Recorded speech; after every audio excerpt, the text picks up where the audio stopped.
I recently shared this video on social media, and it's a time lapse of me making an entire 12-minute long-form YouTube video in just over 2 hours. So I'm going to walk you through the entire process of making this video, currently at 18,000 views in the first week, about Apple TV. I'm going to show you my planning process, the smart home devices and gear I use to make filming easy, the AI and editing tools that helps me take my A-roll, which is not scripted, how I make my thumbnails, and go from 0 to full YouTube video in just 2 hours. So real quick, the planning process looks like this. I have a Kanban view in Reminders where I keep all my video ideas. In the far right column are all my completed videos, and I also use a little symbol here. It's like the money with the wing emoji to let me know if there's a sponsor there that hasn't paid me yet. And once they pay me, I click these videos as done. In my up next column, these are the videos I want to make next. This is my state of the workflow video that I'm making right now. I want to talk about the Kaleidoscape that I just bought. I have a Mac tips video that's ready to publish, just waiting on the sponsor. And so these are the videos that I'm already working on and taking notes. This way, when I'm ready to sit down and make a video, which I typically do pretty early, it's 8:51 a.m. right now. The video I'm going to talk about in a moment, I started recording at 9 a.m. I have 3 kids. My office is right off the living room, and so it helps to record in a quiet environment, and it's quietest early in the morning. And just for context, I started posting regularly on my YouTube channel working a full-time job,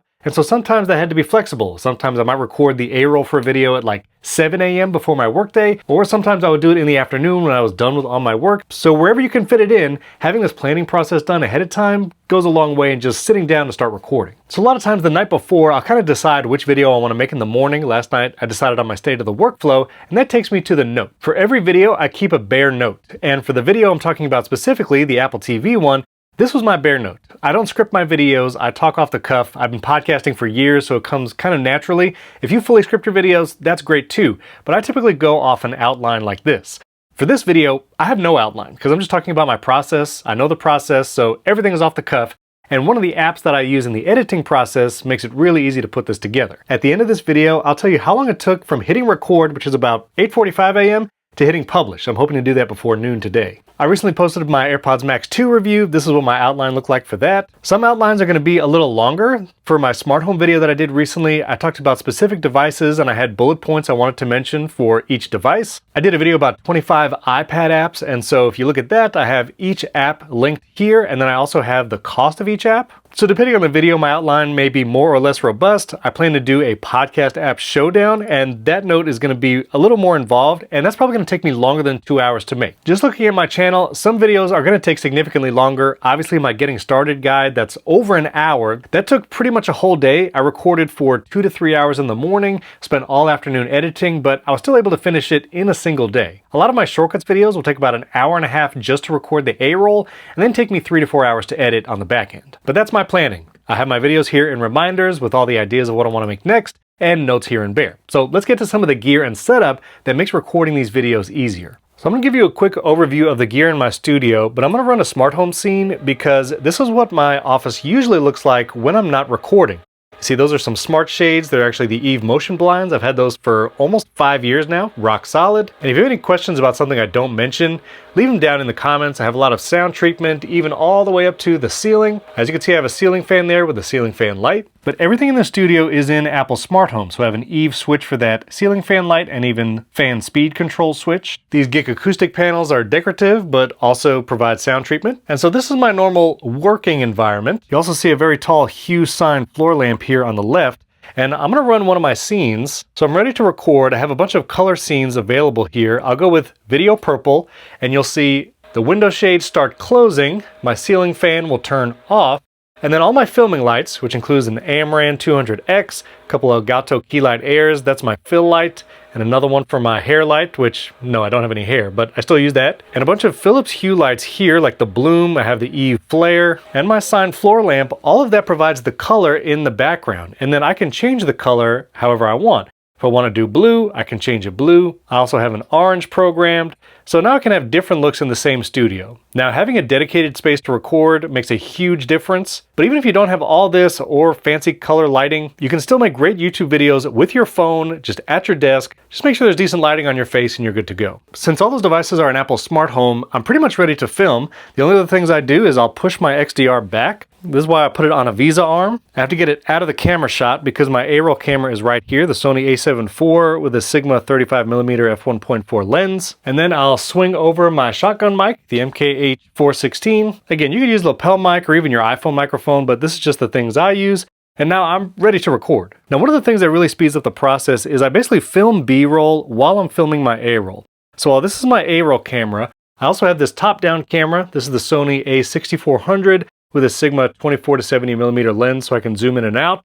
And depending on what I'm doing, I might leave it on manual focus for like an iPhone shortcuts video because it's the same distance. Or if it's a product I'm going to be talking about, I might leave it as autofocus so I can bring things close to the camera and it'll stay in focus, bring it farther away. So I'll be recording the B-roll while I'm talking, which really speeds up the editing process. I'll show you what that looks like in Final Cut in a moment. Also, this multi-view is the Blackmagic ATEM Mini Pro. So I have both cameras going into here as inputs 1 and 2. I also have an Apple TV and my Mac screen as input 4.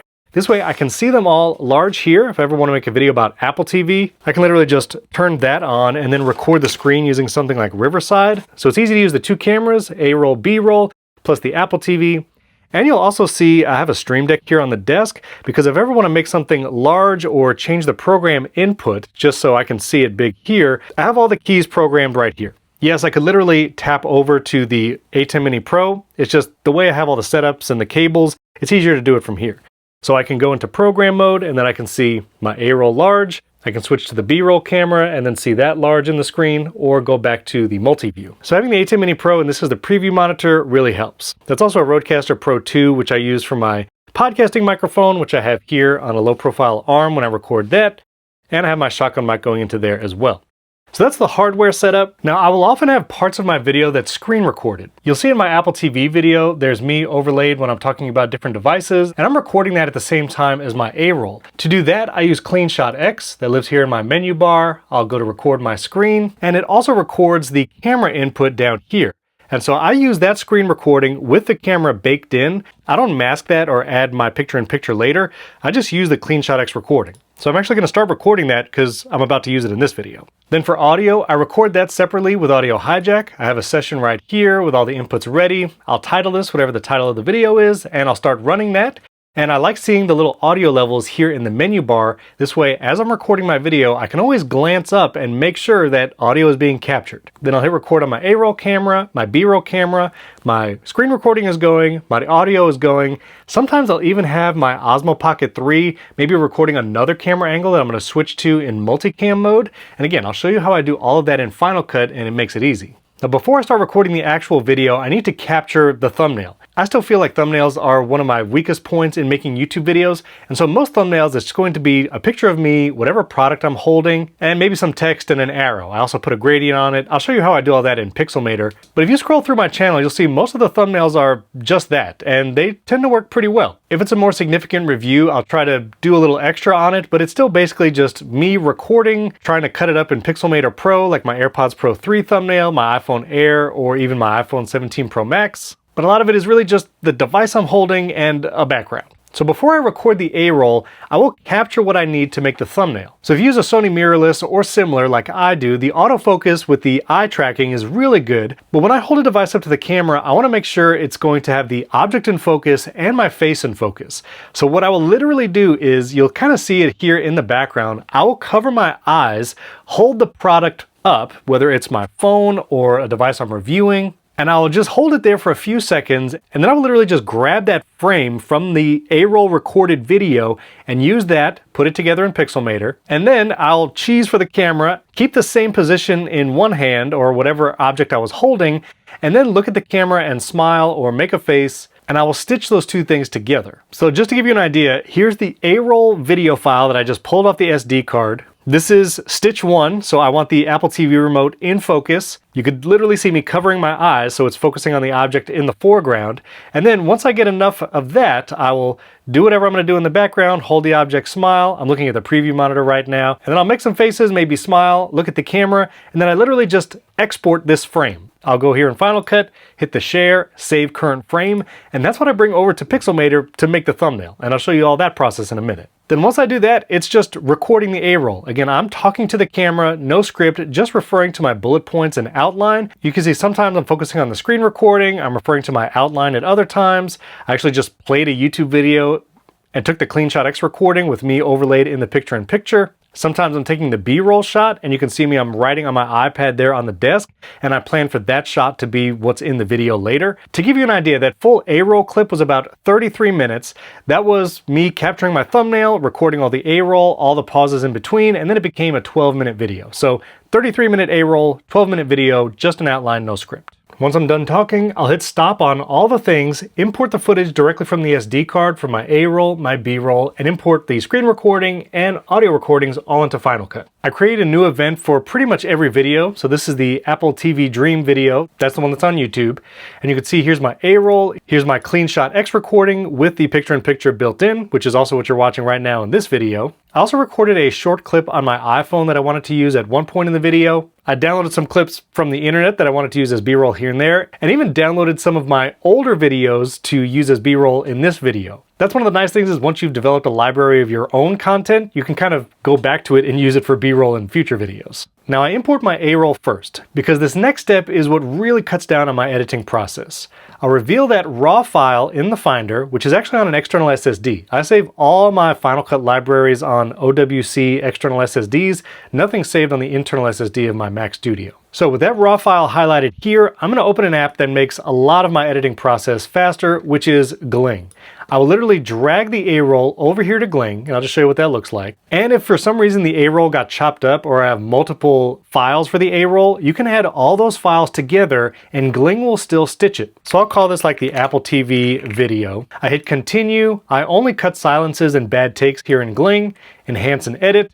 And then it's going to go through and actually transcribe this video file. It happens pretty fast, and while it's doing this, I'm importing my B-roll, my screen grab. I'm also running my audio through iZotope. So I have all my audio files here, and if I click a WAV file, it automatically opens an iZotope, and I have preset modules for different audio. Again, this is a little extra. You don't have to do all of this if you're just getting started, but I have a plugin I run called Soothe 2. I got that from the producer on the Vergecast. Thank you for that tip. I also add breath control and de-essing to my audio. So I'll process this, just click render, and then I'll export it again as a WAV, but I put the word fix at the end, and then I import that into Final Cut, and that's what I use in my final video. Then at the same time, I'm going to be looking through for my thumbnail images. I'll find one, I'll export those screen grabs, and if Gling is still working in the background, I'll open Pixelmator and just get started on the thumbnail. We'll get back to the thumbnail in a second. So now that Gling is finished, what it does is I see a transcript and it will automatically cut out bad takes and silences.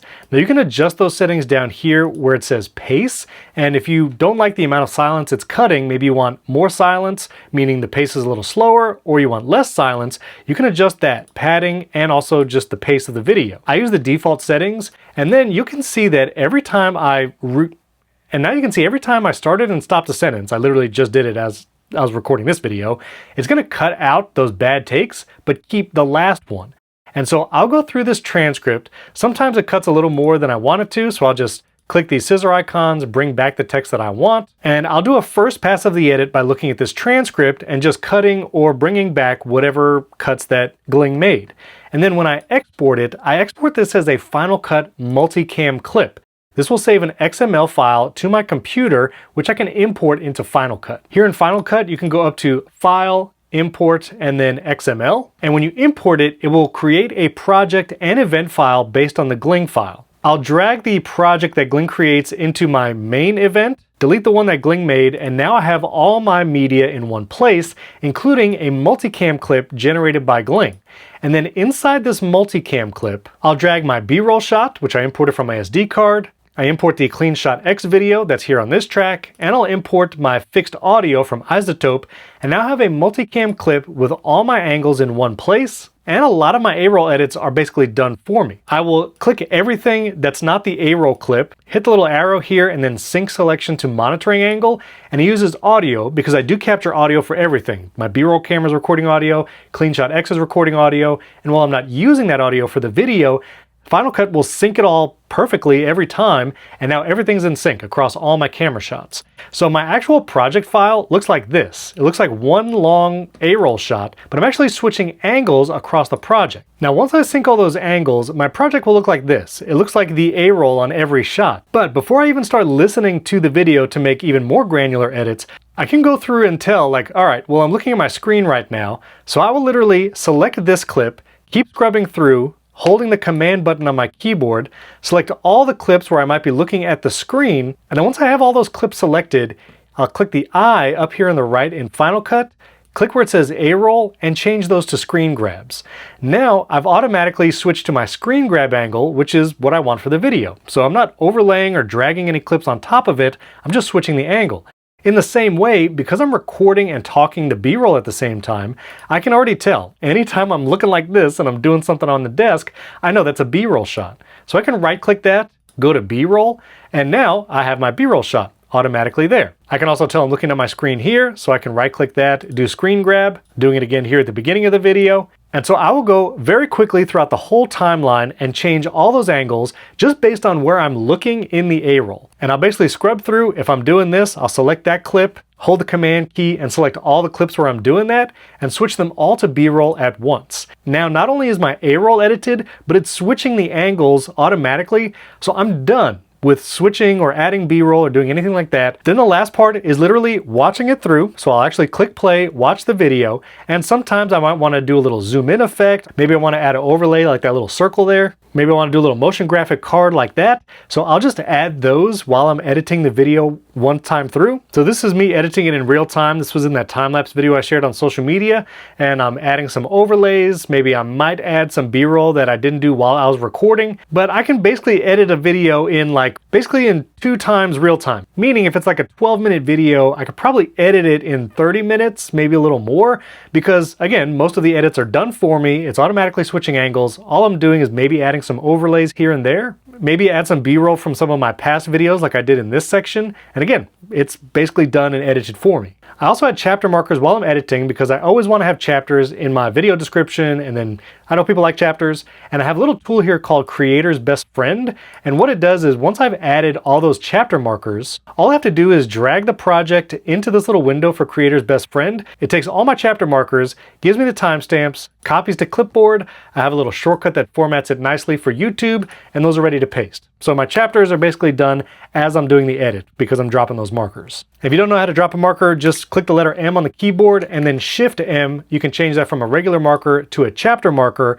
and that's how Creator's Best Friend sees the actual chapter timestamps. So once I'm done editing the video, I go to File and I send it to Compressor, and I create a new batch. And I have some presets here in Compressor, and you can also have group presets. And I do that because I like exporting an MP3 first and then the higher quality MP4 that I'll upload to YouTube. Once that MP3 is done processing, which takes maybe under a minute, I'll open the app Transcriptionist, create a new project, Command N, Command Option I to import the audio. And then in my render folder, I'll take the MP3 file, which finishes first, and I'll have Transcriptionist transcribe it. Here is the actual project for that Apple TV video. I have the whole transcription here, and this gives me 2 different things. One, I export a plain text file, and I also export a .srt file for subtitles on YouTube. Actually uploading your own subtitles to your YouTube video, it helps it be a better experience. It might be more accurate. I find I use the most complicated brain in Transcriptionist, which is like the large brain. It's over a 3 gig model, but it downloads it to your Mac, it does it locally, and it can still do it pretty fast if you have a good amount of GPUs. And so those subtitles are going to be more accurate. I find myself having to correct spellings less if it's like products that YouTube doesn't recognize, Akara or Chuktek. A Transcriptionist actually does, so my subtitles are going to be better. But then what I do is I open ChatGPT, and I have a custom GPT here I call YouTube Sidekick. And while it's exporting the video in the background, I'll add the text file. So on my desktop, I have the .srt and the .text file. I'll add the .text file, which is the full transcript, and then I have a little text expander prompt, which I do semicolon VGPT, and I ask it for a YouTube optimized title, description, and tags based on that transcript. So my video is still compressing in the background. I still need to do the thumbnail, but now I don't have to start from scratch on the title, description, and tags, because I just did a lot of work. There's a lot of brain power going on and concentrating, but ChatGPT, and because I trained this custom GPT on my own content, it gives me pretty good answers. Sometimes the titles are a little predictable. I'll never use these right out of the box. I'll add a little bit, massage it, but I also ask it for thumbnail text ideas. So whatever text I might want to put on the thumbnail along with a picture of me. And I also mention 2 videos at the end of all of my own videos. And so for the end card, I ask it to tell me, just show me what videos I need to link there at the end of the video, and it tells me that too. Sometimes I might like one of the titles, like Apple TV Pro might actually make sense. And so what I'll do is I'll copy that title and I'll just tell ChatGPT, Give me 10 more like this. Now I've done this same process with Claude and Gemini, and I still prefer the title and description ideas I get from ChatGPT versus the other models. And here are 10 more ideas, and I will A/B test these titles. Even if I only make one thumbnail, you can still A/B test titles in YouTube, and that's what I'll do. I know I'm going kind of fast, so if you have any questions, drop them in the comments, but let's finish the process with the thumbnail and actually uploading this to YouTube. Now at this point, maybe the video finished exporting and now I'm uploading it to YouTube, or I'm still waiting on it. I'm gonna start working on the thumbnail. And again, I'm just stitching those screen grabs I took earlier. So this was actually my AirPods Max video. One version of the thumbnail. This is me just smiling at the camera. As you can see, I'm not holding anything. What I'll do is I'll actually duplicate that layer here in Pixelmator, and then use the feature called Remove Background. And it does a really good job isolating me, especially now that I don't have hair. It really does a clean outline around my head. And so now I actually have this outline of me.